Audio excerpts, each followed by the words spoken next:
প্রতিদিনের মতো আরও একটি ভিডিও নিয়ে শুরু করলাম।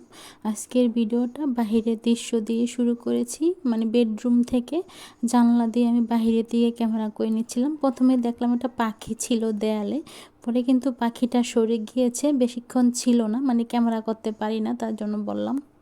আসসালামু আলাইকুম everyone, welcome to back to my channel. দূরে কাছে যে যেখান থেকে আমার ভিডিওটা দেখছেন, আশা করি আল্লাহর রহমতে সবাই ভালো আছেন। আলহামদুলিল্লাহ, আপনাদের দোয়া এবং ভালোবাসা আমরাও ভালো আছি। প্রতিদিনের মতো ছোট্ট একটি ভিডিও নিয়ে শুরু করলাম। আজকের ভিডিওটা বাহিরের দৃশ্য দিয়ে শুরু করেছি। এখন আমি ড্রয়িং রুমে চলে আসলাম, মানে সামনের রুমে। আর দেখুন বিছানাটা কিন্তু গোছানো আছে, দেখে বলবেন তো বিছানাটি কোনো অগোছালো দেখা যাচ্ছে না, কোনো ময়লা দেখা যাচ্ছে। কেন বললাম, এই যে বিছানার যে চাদরটা আছে, চাদরটাও কিন্তু পরিষ্কার, তারপরে সোফার কাভারগুলো কিন্তু অনেকটাই পরিষ্কার, তারপর যে মশারিটা আছে মশারিটা কিন্তু অনেকটাই পরিষ্কার। আর ফ্লোরটা দেখলেও বুঝতে পারবেন যে ফ্লোরটাও কিন্তু পরিষ্কার। মানে অনেকে বলে যে আমরা নাকি নোংরা, মানে আমরা ময়লাতে থাকি, পরিষ্কার থাকি না।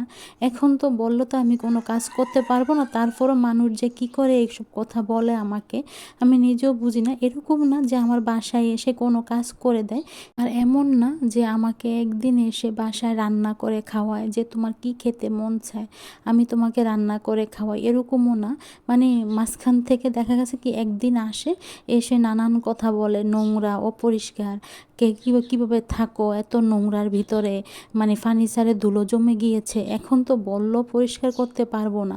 মানে যতটুক পরিষ্কার করা অতটুক কিন্তু পরিষ্কার করে রাখা হচ্ছে, এর চেয়ে বেশি কিন্তু আর পরিষ্কার করতে পারবো না, তার জন্য বললাম কথাটা। আর দেখুন রান্নাঘরে চলে আসলাম, আমাদের রান্না করা তো হয়ে গিয়েছে, যেহেতু অফ ক্যামেরা রান্না করা হয়। আর সব কিছু কিন্তু ধুয়ে তারপরে বেসিংয়ে রাখা হয়েছে যাতে পানিটা ঝরে যায়, তারপরে কিন্তু তাকের উপরে রাখা হবে। আর দেখুন তাকগুলো দেখলে বুঝতে পারবেন তাকগুলো কিন্তু অনেকটাই পরিষ্কার আছে। প্রতিদিন কিন্তু রান্না করার পরে হাঁড়ি পাতিলগুলো এভাবে ধুয়ে তারপরে কিন্তু পানি ঝরিয়ে রাখা হয়, যাতে মানে কোনো জায়গায় পানি না পড়ে, তার জন্য এভাবে কিন্তু পরিষ্কার করে রাখা হয়। দেখুন রান্নাঘরের জানলা দিয়ে একটু বাইরের দিকে ক্যামেরা করে নিচ্ছিলাম, বেশি কিছু দেখা যায় না, বাইরের খালি জায়গা দেখা যায়। আর দেয়ালের ওপাশ থেকে মুরগিগুলো আসে, আমি ওদেরকে একটু ভিডিও করে নিচ্ছিলাম।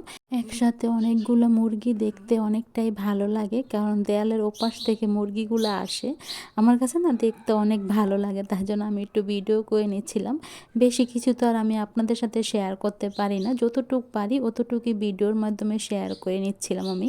আমার কথায় যদি কোনো ভুল ত্রুটি হয়ে থাকে প্লিজ আপনারা ক্ষমা সুন্দর দৃষ্টিতে দেখবেন, যেহেতু আমি এখন ভিডিওতে ভয়েসটা দিচ্ছি, তার জন্য বললাম কথায় ভুল হতেই পারে।